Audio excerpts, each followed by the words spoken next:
কৰ্মচাৰীসকলৰ অষ্টম দৰমহা আয়োগ সন্দৰ্ভত গুৰুত্বপূৰ্ণ খবৰ আহিছে। 8 পে সন্দৰ্ভত পুনৰ আহিল ডাঙৰ আপডেট। কি আছে সবিশেষ আপোনালোকক জনাব বিচাৰিছোঁ। ভিডিঅ'টো প্ৰথমৰ পৰা শেষলৈকে চাই থাকিব। অষ্টম দৰমহা আয়োগৰ অনুমোদনৰ পিছত কৰ্মচাৰীসকলৰ পেঞ্চন লগতে দৰমহা বৃদ্ধিক লৈ উদ্বিগ্নতা বৃদ্ধি পাইছে। নতুন দৰমহা গাঁথনিৰ সন্দৰ্ভত এতিয়াও কোনো আনুষ্ঠানিক ঘোষণা কৰা হোৱা নাই।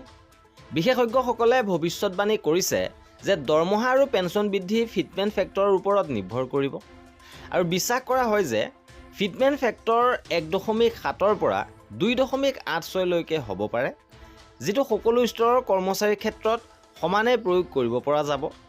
অনুমান অনুসৰি যদি ফিটমেণ্ট ফেক্টৰ অধিক নিৰ্ধাৰণ কৰা হয় তেন্তে লেভেল 1ৰ পৰা লেভেল 18লৈকে কৰ্মচাৰীসকলৰ দৰমহা যথেষ্ট বৃদ্ধি পাব।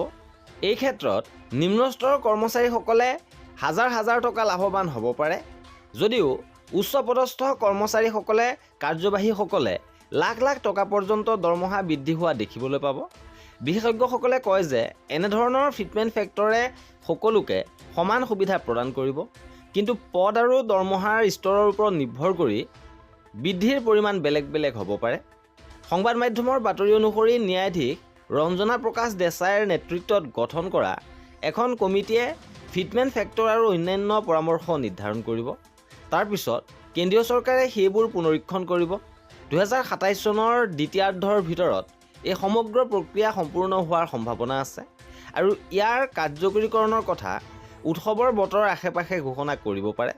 ফলস্বৰূপে অনাগত বছৰবোৰত কেন্দ্ৰীয় চৰকাৰৰ কৰ্মচাৰীসকলে তেওঁলোকৰ দৰমহা আৰু পেঞ্চনৰ ক্ষেত্ৰত সকাহ পোৱাৰ সম্ভাৱনা আছে। আৰু এয়া আছিল আমাৰ আজিৰ ভিডিঅ'টোত। কৰ্মচাৰীসকলৰ সকলো খবৰ পাই থাকিবৰ বাবে আমাৰ চেনেলটো ছাবস্ক্ৰাইব কৰি ৰাখিব।